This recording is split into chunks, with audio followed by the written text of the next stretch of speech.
दोस्तों अब हम बात करते हैं कि वैल्यू एनालिसिस और वैल्यू इंजीनियरिंग जो हैं इनमें की डिफरेंसेस क्या हैं।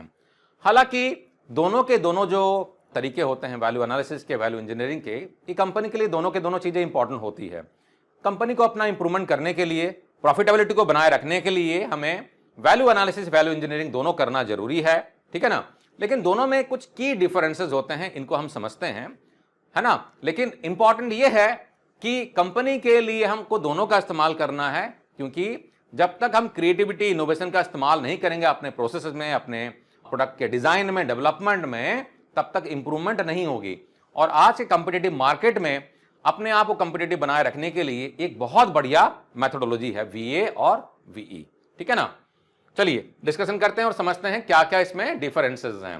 पहले बात करते हैं डेफिनेशन की, ठीक है ना। तो एस्पेक्ट हमारा यहां रहेगा और वैल्यू एनालिसिस के पॉइंट यहां आएंगे और वैल्यू इंजीनियरिंग के पॉइंट हमारे यहां आएंगे, यानी कि वीए यहां रहेगा और वीई यहां आएगा, है ना। तो पहले समझते हैं हम हमारा की डेफिनेशन क्या है। A method to improve the value of existing products, services और processes by eliminating unnecessary cost while maintaining functionality, ठीक है ना। तो हम प्राइमरली यहां पर क्या कर रहे हैं, हम क्वालिटी में, फंक्शनैलिटी में कॉम्प्रोमाइज किए बिना करेंट प्रोसेसेस को, करेंट हम सर्विसेज को, अब जिस भी तरह का इंडस्ट्री है, अगर आपका मैन्युफैक्चरिंग इंडस्ट्री है तो आप मैन्युफैक्चरिंग को देखोगे, मैन्युफैक्चरिंग प्रोसेस को देखोगे, प्रोडक्ट को देखोगे, प्रोडक्ट के कंपोनेंट को देखोगे और क्या क्या एक्टिविटीज हो रही है आप उनको देखेंगे, है ना। उसी तरीके से आपका जो भी इंडस्ट्री है, सर्विस इंडस्ट्री है, प्रोसेस इंडस्ट्री है, तो जो भी इसमें एनवीएज हैं, non value added, NVA non value added activities है या नॉन वैल्यू एडेड प्रोडक्ट है या प्रोसेसेस हैं, उनको आइडेंटिफाई करेंगे, उनको एलिमिनेट करेंगे या उसको मिनिमाइज करने की कोशिश करेंगे। ये हमारा होता है वैल्यू एनालिसिस। जब हम वैल्यू इंजीनियरिंग की बात करते हैं, it is a method applied during the design phase two ensure optimal functionality and minimal cost for new product और न्यू प्रोसेसेस, है ना। तो इंजीनियरिंग में क्या करते हैं, वैल्यू इंजीनियरिंग में प्राइमरली हम डिजाइन फेज में प्रोडक्ट के डिजाइन में कुछ हम करने की कोशिश करते हैं कि ऑल्टरनेटिव तरीका इस्तेमाल करें, ऑल्टरनेटिव डिजाइन इस्तेमाल करें, है ना, जो कि डिजाइन फेज में ही होगा, ठीक है, ताकि हम कुछ नया प्रोडक्ट, बेहतर प्रोडक्ट, जो भी हमारा ऑब्जेक्टिव रहता है, प्रोडक्ट को जहां पर भी इस्तेमाल किया जाने वाला है उसको ध्यान में रखते हुए कुछ नया बेटर सॉल्यूशन हम निकालने की कोशिश करते हैं। और अल्टीमेटली कॉस्ट में तो कमी आती है, तो कॉस्ट में कमी हमारा वैल्यू इंजीनियरिंग में भी होता है, कॉस्ट में कमी हमारा वैल्यू एनालिसिस में भी होता है, ठीक है ना। दूसरा लेते हैं फोकस एरिया। तो फोकस एरिया क्या है, वैल्यू एनालिसिस में हमारा जो फोकस एरिया है ये एग्जिस्टिंग प्रोडक्ट्स, एग्जिस्टिंग सर्विसेज या एग्जिस्टिंग प्रोसेस रहेगा, मतलब जो चल रहा है। अगर आप सर्विस इंडस्ट्री हैं तो जो भी सर्विसेज आप अभी कैरी कर रहे हैं उन्हीं में ही आप वीए करेंगे। जो भी मैन्युफैक्चरिंग कर रहे हैं, अगर मैन्युफैक्चरिंग इंडस्ट्री है, जो भी प्रोडक्शन कर रहे हैं उसमें ही करेंगे, तो फोकस रहेगा एग्जिस्टिंग जो भी आपका प्रोडक्ट प्रोसेस है, ठीक है ना। जबकि वैल्यू इंजीनियरिंग में क्या रहेगा, न्यू प्रोडक्ट्स या न्यू सर्विसेज या न्यू प्रोसेस जो कि डिजाइन किया जा रहा हो या प्रोडक्ट बन रहा है तो भी उसके डिजाइन में हम देख के डिजाइन एस्पेक्ट में नया डिजाइन करने के लिए हम करेंगे। तो इसमें प्राइमरी फोकस रहता है डिजाइन में, ठीक है ना, वैल्यू इंजीनियरिंग में। तो फोकस दोनों में अलग अलग हो जाता है। थर्ड की अगर बात करते हैं टाइमिंग, तो वैल्यू एनालिसिस में टाइमिंग क्या होगा, अप्लाइड आफ्टर प्रोडक्शन और ड्यूरिंग द ऑपरेशनल फेज, यानी कि डिजाइन होने के बाद में जब प्रोडक्ट का प्रोडक्शन किया जाता हो या ऑपरेशन में जब आ जाता है, जिसे कि हम टिपिकल कहते हैं सीरीज प्रोडक्शन, है ना, या रेगुलर मास मैन्युफैक्चरिंग जब होने लगता है, तो मैन्युफैक्चरिंग जब होने लगता है उस समय में हम लोग करते हैं वैल्यू एनालिसिस। जबकि वैल्यू इंजीनियरिंग कब होता है, अप्लाइड बिफोर प्रोडक्शन, प्रोडक्शन होने से पहले, ड्यूरिंग द डिजाइन और प्लानिंग स्टेज। तो प्रोडक्ट का डिजाइनिंग, प्रोडक्ट का कॉन्सेप्चुलाइजेशन, प्रोडक्ट का प्लानिंग फेज में ही हम लोग वैल्यू इंजीनियरिंग को इंप्लीमेंट करते हैं। तो हमारा टाइमिंग भी अलग अलग है, ये बाद में होता है, ये पहले होता है, ठीक है ना। नेक्स्ट आता है हमारा ऑब्जेक्टिव। तो ऑब्जेक्टिव क्या है, वैल्यू एनालिसिस की जब बात करते हैं, cost reduction by analysing and improving existing system. तो यहां पर हमारा जो ऑब्जेक्टिव हो जाता है कि एग्जिस्टिंग सिस्टम को एनालाइज करो और इंप्रूव करो, ताकि हम हमारे जो प्रोडक्ट का जो कॉस्ट है, कॉस्ट ऑफ मैन्युफैक्चरिंग, है ना, जिससे हम प्रॉफिटेबिलिटी अपना बढ़ा सके, क्योंकि मार्केट कॉम्पिटिटिव काफी हो गया है, ठीक है ना। तो एग्जिस्टिंग सिस्टम में एनालाइज करके, इंप्रूव करके हम कॉस्ट में कमी कर सकते हैं। और दूसरा जो रहेगा वैल्यू इंजीनियरिंग, कॉस्ट अवॉइडेंस अब यहां पर कॉस्ट को अवॉइड करना है, क्योंकि अभी तो डिजाइन ही करना है या डिजाइन चल रहा है। And value optimisation from the beginning, ये शुरुआत में ही होता है ना। अब जैसे कि हमको मालूम है कि इसकी जो शुरुआत हुई थी इसको लॉरेंस माइल्स ने किया था, और वर्ल्ड वॉर 2 के टाइम में ही किया था, जब वो जनरल इलेक्ट्रिक में एज ए परचेज इंजीनियर काम कर रहे थे। लॉरेंस माइल्स और उनकी टीम ने मिलकर ही जो प्रोसेस है उसको ऑप्टिमाइज करने की कोशिश किया, कैसे हम लोग वैल्यू एनालिसिस करके या वैल्यू इंजीनियरिंग करके हम प्रोसेस में इंप्रूवमेंट कर सकते हैं, है ना। प्राइमरली शुरुआत में काम तो वैल्यू एनालिसिस पर हुई थी, एग्जिस्टिंग प्रोसेस पर हुई थी। बाद में जब इसको डिजाइन पर इंप्लीमेंट किया गया तो उसको हम वैल्यू इंजीनियरिंग कहने लग गए, ठीक है ना। तो डेफिनेशन हमने समझ लिया, फोकस समझ लिया, टाइमिंग समझ लिया, ऑब्जेक्टिव समझ लिया। आगे बढ़ते हैं। नेक्स्ट जो हमारा एलिमेंट हो जाएगा स्कोप। तो स्कोप क्या हो जाएगा वैल्यू एनालिसिस का? दिस मॉडिफाइज और इंप्रूव्स करेंट फीचर्स, मटेरियल्स और प्रोसेस। तो ये जो अभी एग्जिस्टिंग चल रहा है, यानी कि आप प्रोडक्ट बना के मार्केट में सेल कर रहे हैं, ऑलरेडी चल रहा है, तो existing features, existing materials, existing process में ही आप इंप्रूवमेंट करने की या मॉडिफिकेशन करने की कोशिश करते हैं। जबकि वैल्यू इंजीनियरिंग में क्या होता है? Innovates and optimises designs, materials and production methods, है ना।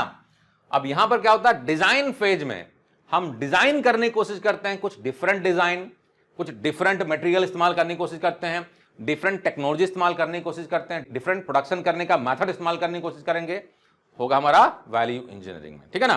तो ये हमारा स्कोप में डिफरेंस हो जाता है। अब अप्रोच की बात करते हैं तो वैल्यू एनालिसिस जो है रिएक्टिव है, जबकि वैल्यू इंजीनियरिंग जो है प्रोएक्टिव है। क्यों?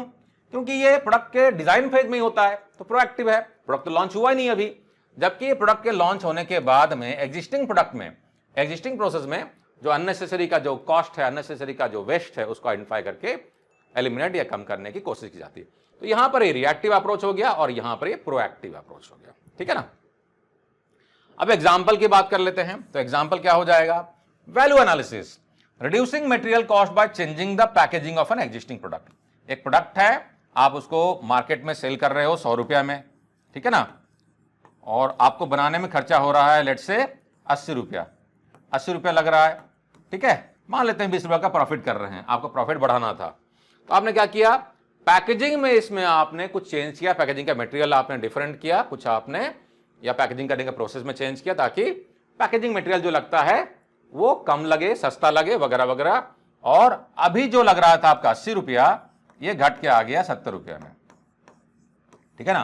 तो प्रॉफिटेबिलिटी आपकी बढ़ गई। या आपने मार्केट में 100 रुपए में बेच रहे थे, इसको कम करके 90 रुपया कर दिया, ज्यादा प्रोडक्ट बिकेगा, ज्यादा कंपीटिटिव हो गए, तो प्रॉफिटेबिलिटी आपको उतनी ही है, लेकिन पर प्रोडक्ट की, लेकिन आप मार्केट में सस्ते में सेल करने लग गए। अब सस्ते में सेल करेंगे तो ज्यादा कंपीटिटर को कंपीट कर पाएंगे, तो आपका ज्यादा वॉल्यूम बिकेगा, ज्यादा वॉल्यूम बढ़ेगा आपका, तो ओवरऑल में आपका जो प्रॉफिटेबिलिटी रहेगी कंपनी की, बॉटम लाइन में इंपैक्ट करेगा पॉजिटिवली, ठीक है ना। तो ये होता है हमारा वैल्यू एनालिसिस, एक एग्जांपल है। दूसरा है value engineering, designing a product using light weight material. जैसे कि एक एयरक्राफ्ट मैन्युफैक्चरिंग हो रहा था, तो एयरक्राफ्ट के मैन्युफैक्चरिंग में जो मटेरियल इस्तेमाल किए जा रहे थे, अब उन्होंने कुछ प्रोडक्ट में कार्बन फाइबर इस्तेमाल करना शुरू कर दिया, या पहले कुछ जगह में स्टील का इस्तेमाल हो रहा था, अब उन्होंने एल्यूमिनियम इस्तेमाल करना शुरू किया। तो ये क्या हो गया? ये वैल्यू इंजीनियरिंग कहलाएगा, ठीक है ना। ऐसा ऑल्टरनेटिव मटेरियल का इस्तेमाल करना जिससे कि मटेरियल का कॉस्ट कम हो जाए, स्ट्रेंथ बढ़ जाए, इनफैक्ट कॉस्ट कम हो जाए, या फंक्शनैलिटी में, या कुछ तो आपका जो भी रहता है रिजल्ट में एंड यूजर के पर्सपेक्टिव से बेटर हो पाए, ये हमारा होगा वैल्यू इंजीनियरिंग। अब अगर बात करते हैं आउटकम की, तो वैल्यू एनालिसिस जो है, this enhances the value of existing item by reducing cost और इंक्रीजिंग एफिशिएंसी। तो एग्जिस्टिंग आइटम, एग्जिस्टिंग प्रोडक्ट की कॉस्ट में कमी करता है और एफिशिएंसी बढ़ाता है, ठीक है ना। और जबकि वैल्यू इंजीनियरिंग में क्या होता है? कॉस्ट इफेक्टिव और फंक्शनल डिजाइन आप इसमें लाते हैं, यानी कि डिजाइन को हम ऐसा बनाते हैं जो कि कॉस्ट इफेक्टिव भी हो, बेटर हो, लाइट वेट हो, हल्का हो, मे भी उसकी लाइफ बढ़े, यूजर पर्सपेक्टिव से इस्तेमाल करने में आसान हो, वगैरह वगैरह, है ना। इन सब चीजों को नजर रखते हुए हम इंजीनियरिंग एस्पेक्ट में यहां पर काम करते हैं, डिजाइन चेंज करना, मटेरियल चेंज करना, या हम कुछ फीचर में हम ऐड करते हैं, वगैरह वगैरह, ठीक है ना। तो ये होता है हमारा आउटकम।